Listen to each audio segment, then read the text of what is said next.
साथ साथ बारिश भी हो रही थी। नदी किनारे बसी झोपड़ी की छत का तो सबको पता ही था, पानी आता था। इस बार ठंडी कुछ ज्यादा ही पड़ने वाली थी।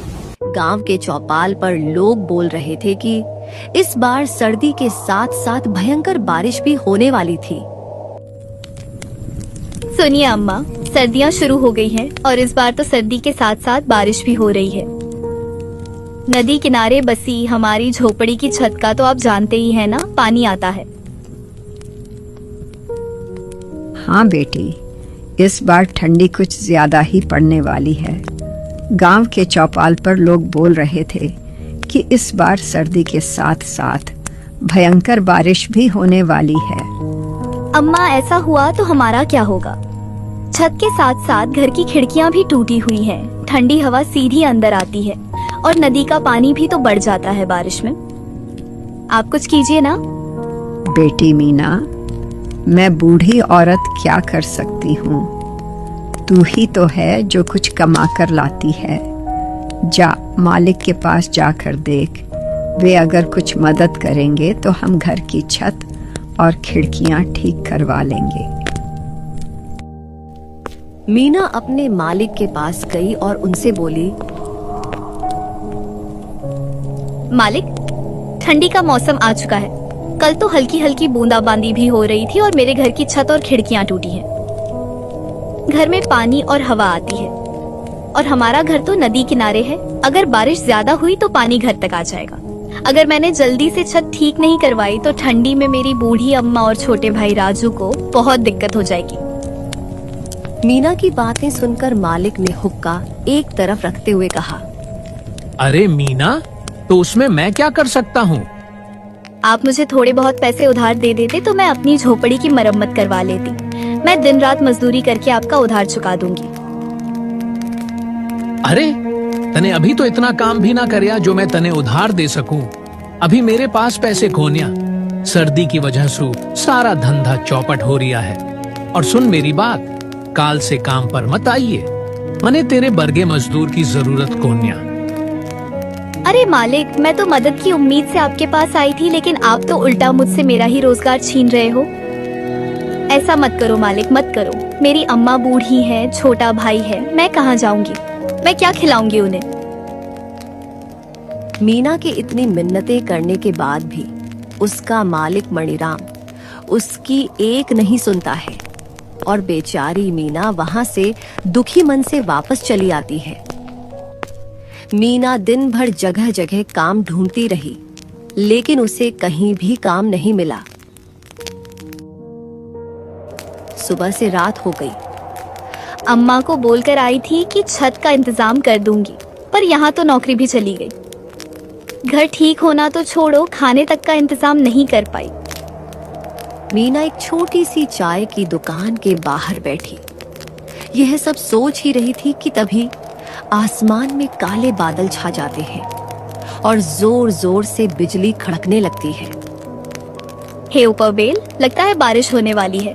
मुझे तुरंत घर पहुंचना होगा, वरना अम्मा और राजू अकेले कैसे संभालेंगे? मीना जल्दी से अपने घर की तरफ दौड़ी। वह कुछ दूर चली ही थी कि तभी जोर जोर से बारिश शुरू हो जाती है।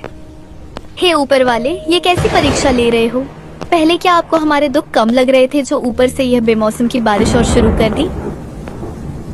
धीरे धीरे बारिश बढ़ जाती है और चारों तरफ पानी ही पानी हो गया था, मानो कोई समुद्र हो। नदी का पानी भी उफान पर आने लगा था। मीना का उसमें चल पाना बहुत मुश्किल हो गया था। वो एक पेड़ के नीचे रुक गई और बारिश के थमने का इंतजार करने लगी। हे ऊपरवाल, एक तो इतनी ठंडी और ऊपर से यह तेज बारिश। मेरे तो हाथ पैर सुन्न पड़ रहे हैं। इतने पानी में चल पाना भी मुश्किल हो गया है और घर पर बेचारी अम्मा और छोटा राजू अकेले परेशान हो गए होंगे। नदी का पानी भी बढ़ रहा होगा। मीना काफी देर तक उस पेड़ के नीचे बारिश के रुकने का इंतजार करती रही, लेकिन बारिश थी कि रुकने का नाम तक नहीं ले रही थी। चल मीना, इस बारिश का कोई भरोसा नहीं, ये रुके या ना भी रुके। इतना कहकर मीना उस तेज बारिश में घर के लिए चल पड़ी। जहां तक मीना की नजर जा रही थी, सब तरफ पानी ही पानी था। नदी का पानी किनारों को तोड़ते हुए बस्ती की तरफ बढ़ रहा था। छोटी छोटी झोपड़ियां तो पानी में ढहकर बह गई थी। यह देखकर मीना को अपने घर की चिंता होने लगी। बेचारी मीना जैसे तैसे करके अपने घर तो पहुंच गई, लेकिन जो वह देखती है उसके होश उड़ जाते हैं, क्योंकि घर में पानी भरा हुआ था और आधी आधी दीवार तक पानी पहुंच गया था। अम्मा, राजू, तुम लोग ठीक हो ना? हाँ बेटी, हम दोनों ठीक हैं। देख, मैंने राजू को ऊंचे पलंग पर बिठा दिया है। लेकिन बेटी, हमें घर का सारा पानी बाहर निकालना होगा। नदी का पानी भी बढ़ रहा है। हाँ अम्मा, चलो निकालते हैं। वे तीनों बाल्टी भर भर कर घर से पानी निकालने लगे, लेकिन वे जितना पानी निकाल रहे थे उतनी ही देर में उससे भी दुगुना पानी घर में भर रहा था। नदी का पानी लगातार बढ़ता जा रहा था। दीदी, ये पानी तो बढ़ता ही जा रहा है, मुझे बहुत डर लग रहा है। अरे राजू मेरे भाई, तुम डरो मत, सब ठीक हो जाएगा। मीना अब छोटे भाई को दिलासा दिलाती है, और वे बेचारे इस समय कर ही क्या सकते थे। रात के आखिरी पहर बारिश रुकती है। वे जैसे तैसे करके उस रात को बिताते हैं।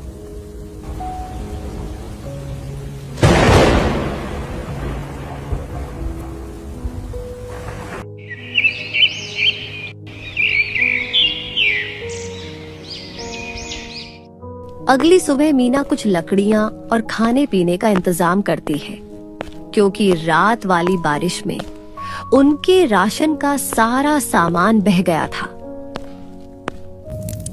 उन लकड़ियों से मीना अलाव जलाती है तो उन्हें ठंड से थोड़ी बहुत राहत मिलती है। यह बारिश का सिलसिला यूं ही कुछ दिन तक जारी रहा। रोज उस रोज अम्मा, मीना और राजू को घर का पानी निकालना पड़ता था।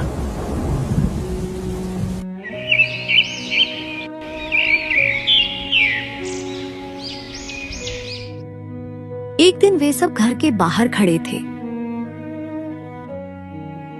बेटी, ऐसे कब तक चलेगा? यह हर रोज बारिश का पानी भरने से घर पूरा खोखला हो गया है और नदी का पानी भी खतरे के निशान के पास पहुंच गया है। अब कर भी क्या सकते हैं अम्मा, कोई और रास्ता भी तो नहीं है।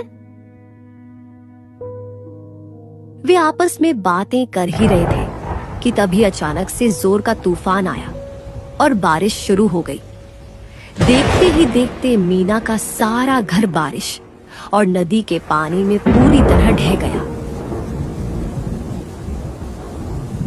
हे ऊपर वाले, यह क्या हो गया? हमारी आखिरी उम्मीद भी खत्म हो गई, हमारा घर ही टूट गया। बेटी, शुक्र मनाओ कि घर ही टूटा है। राजू और हम तीनों बाहर ही हैं। अगर हम लोग अंदर होते तो सोचो क्या होता।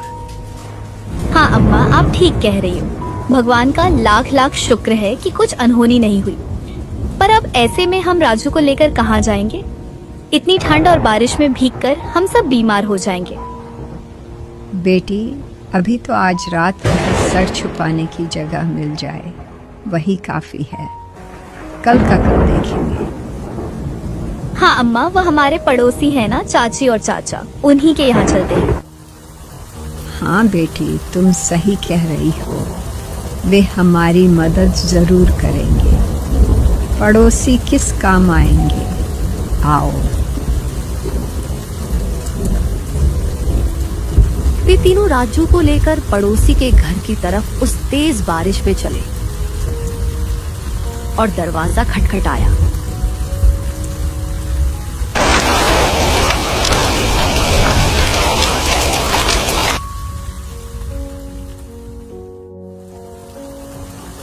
अरे भाई, इतनी तेज बारिश में इतनी रात को कौन दरवाजा बजा रहा है? अजी, बैठे बैठे बातें बना रहे हो, जाकर देखोगे तब पता चलेगा ना। दरवाजा खुला। अरे मीना, तू अपनी अम्मा और राजू के साथ इस समय यहाँ? सब ठीक तो है ना? अरे चाचा, कुछ ठीक नहीं है। तेज बरसात और नदी के पानी की वजह से हमारा घर ढह गया है। सड़क पर आ गए हैं हम लोग। अम्मा और राजू को लेकर कहाँ जाती, इसलिए यहाँ आ गई। आज की रात क्या हम आपके घर में रुक सकते हैं? देख बेटी मीना, पड़ोसी होना अपनी जगह ठीक है। मैं तुम लोगों को रख भी लूं, पर तेरी चाची कभी नहीं मानेगी। और वैसे पूरा परिवार एक साथ, माफ करना बेटी, मैं नहीं रख सकता। आप कैसी बात कर रहे हैं चाचा? हमने भी हमेशा आपके अच्छे बुरे वक्त में आपका साथ दिया है, और आज जब हम पर मुसीबत आई तो आप मुंह फेर रहे हो। ऐसा मत करो चाचा, एक ही रात की तो बात है। मेरा छोटा भाई बीमार हो जाएगा। सब समझता हूँ मीना, पर मैं नहीं रख सकता। अभी तुम कोई और जगह तलाश कर लो। मीना कुछ और बोल पाती, उससे पहले ही पड़ोसी ने उसके मुंह पर दरवाजा बंद कर दिया। अंदर चाची पूछती है, कौन था दरवाजे पर? अरे वह मीना और उसका पूरा परिवार था। उसका घर टूट गया है, इसलिए यहाँ रुकने को आया था। मैंने बाहर का रास्ता दिखा दिया। अजी, मीना तो बहुत अच्छी लड़की है। उन्होंने हमारी कितनी बार मदद की है। आपने यह ठीक नहीं किया जी। अरे मैंने कोई धर्मशाला खोल रखी है क्या, जो हर किसी को रख लूं? और अब उनके पास ना घर रहा ना कुछ, तो वे मेरे किस काम के? उधर पड़ोसी बरसात के मजे ले रहे थे, तो वहीं मीना का परिवार तेज बारिश में बीच सड़क पर भीग रहा था। बेटी, आप तो मेरा भला करूंगी कहकर जान लुटाते थे ना, और उन्होंने तो हमें एक रात घर में रुकने तक नहीं दिया। अरे अम्मा, वही तो बात है ना, बुरे वक्त में ही पता चलता है कि कौन अपना है कौन पराया। दीदी, मुझे बहुत ठंड लग रही है। मीना ने राजू का माथा छूकर देखा तो चिल्ला पड़ी। अम्मा, राजू को तो बहुत तेज बुखार हो गया है। ये ठंड से कांप रहा है। अब हम क्या करें? कुछ कीजिए ना। बेटी, मुखिया जी के घर चलकर देखते हैं। अब एक वही हैं जो हमारी मदद कर सकते हैं। हाँ अम्मा, जल्दी चलिए।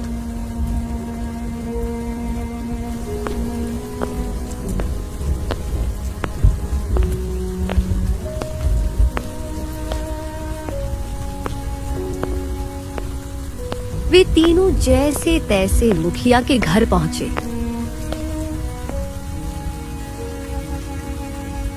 हाँ भाई, कौन है? का हुआ? कैसे नाना हुआ? इतनी रात में काहे कुंडी बजाओ? मुखिया जी, वह बारिश और नदी के पानी से मेरा पूरा घर टूट गया। मैं बेघर हो गई हूँ। मेरी मदद करो। आज रात अपने घर में ठहरने दो। मेरे छोटे भाई को बुखार है। क्यों भाई, मैंने तुम लोगों का ठेका ले रखा है क्या? पता नहीं तुम लोग कहाँ से चले आते हो मुंह उठाकर। मुखिया जी, आप गांव के कर्ता धर्ता हैं। अगर बुरे समय में आप ही हमारी मदद नहीं करेंगे तो और कौन करेगा भला?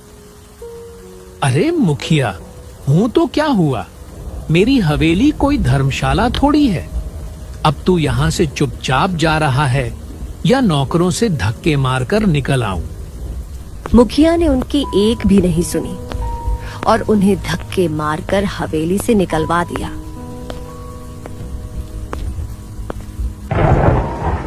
रात भर वे कभी किसी रिश्तेदार का तो कभी परिचित के घर का दरवाजा खटखटाते रहे, पर किसी ने भी उनकी मदद न की।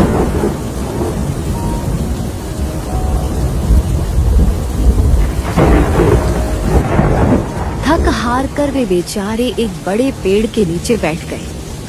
आज दिखा दिया लोगों ने, कोई किसी का अपना नहीं होता।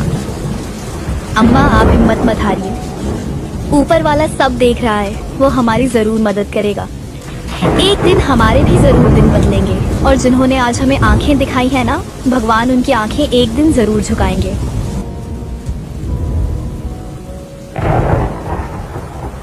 वे रात भर ऐसे ही बारिश में भीगते भीगते अपनी किस्मत को रोते रहे।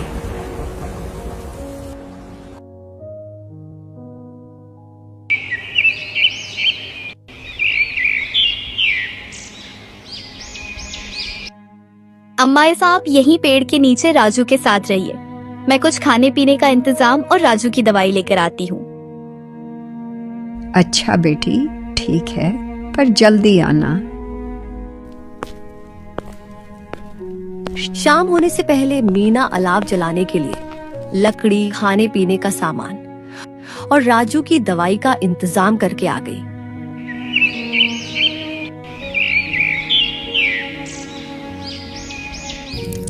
अब बारिश भी नहीं थी तो वे लोग आराम से उस पेड़ के नीचे ही रहने लगे। यह सिलसिला कुछ दिनों तक ऐसे ही चलता रहा।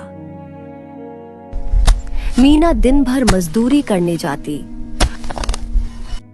और शाम को खाने पीने का सामान लेकर आती।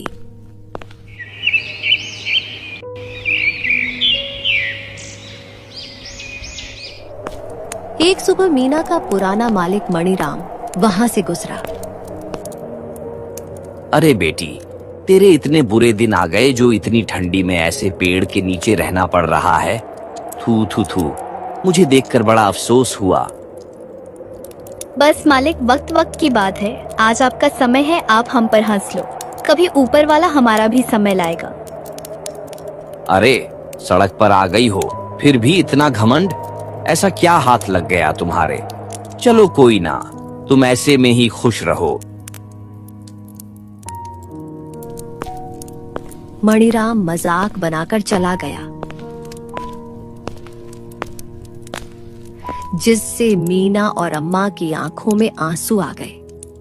अम्मा, आप इसकी बात को दिल पर मत लीजिए। मैं काम देख कर आती हूँ।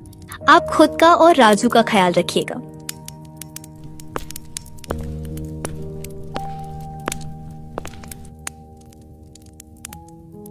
वह गांव में बहुत जगह काम के बारे में पता करती रही, लेकिन उसे कोई काम नहीं अम्मा मिला। और राजू मेरा इंतजार कर रहे होंगे। मुझे जल्द ही वापस लौटना चाहिए। जैसे ही मीना वापस लौट रही थी तो उसने देखा कि गांव के चौपाल पर लोगों की भीड़ लगी है। अरे बहन, क्या बात है? आज यहाँ ये इतने लोग इकट्ठे क्यों हो रहे हैं? बहन, वह बीकानेर वाले अमीर सेठ माणक चंद है ना, वह गरीबों को ठंड में खाना और कंबल बांट रहे हैं। जाओ जाओ, तुम भी ले लो। यह सुनकर तो मीना के शरीर में जैसे नई जान आ गई। वह झट से लाइन में खड़ी हो गई।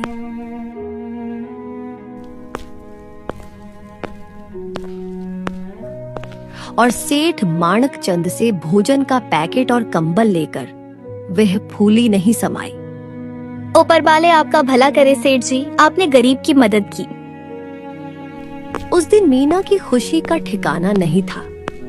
वह कंबल और खाना लेकर तेज कदमों से अपने परिवार की तरफ चल पड़ी।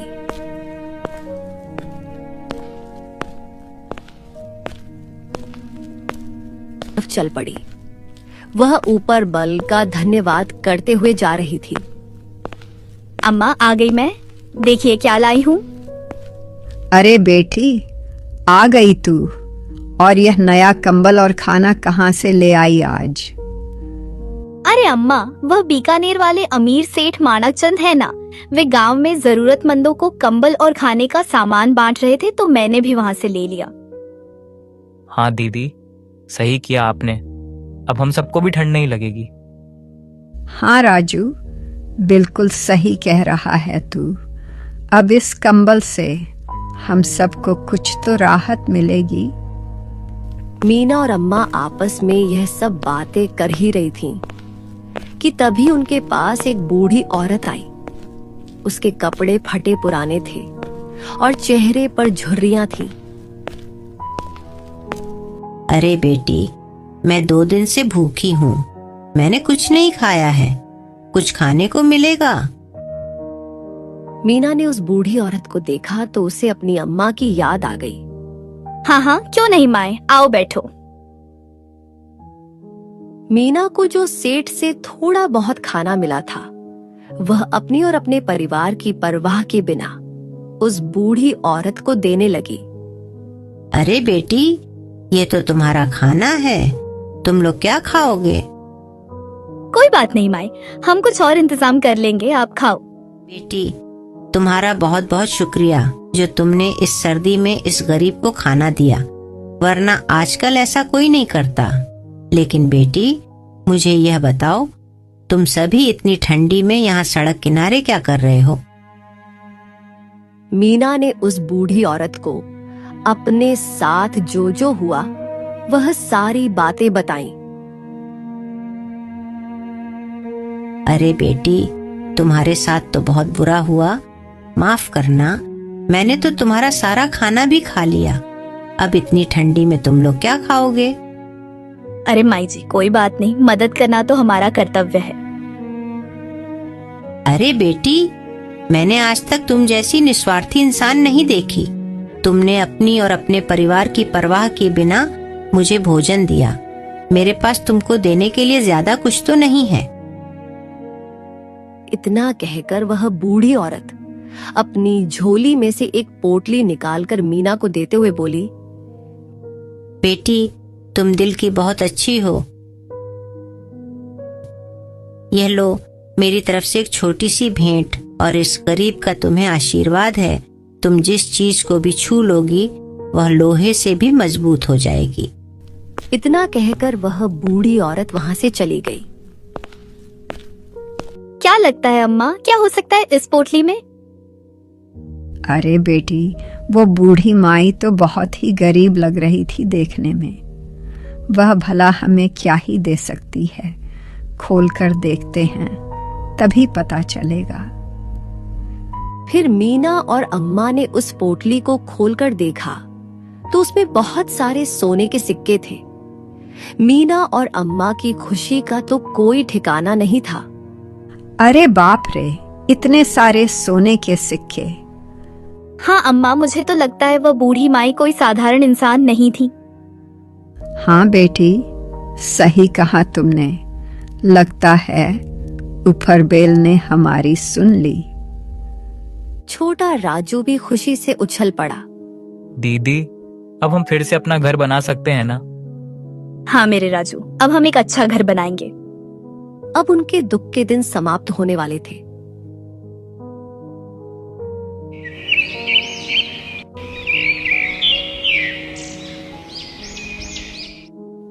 मीना ने उन सोने के सिक्कों को बेचकर उनसे नदी किनारे से थोड़ा दूर एक बहुत अच्छा घर बना लिया।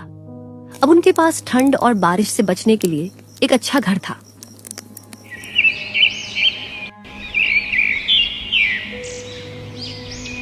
और मीना ने खुद का एक छोटा सा कारोबार शुरू किया, जिससे गांव के कुछ गरीबों को रोजगार भी मिल गया। राजू स्कूल जाने लगा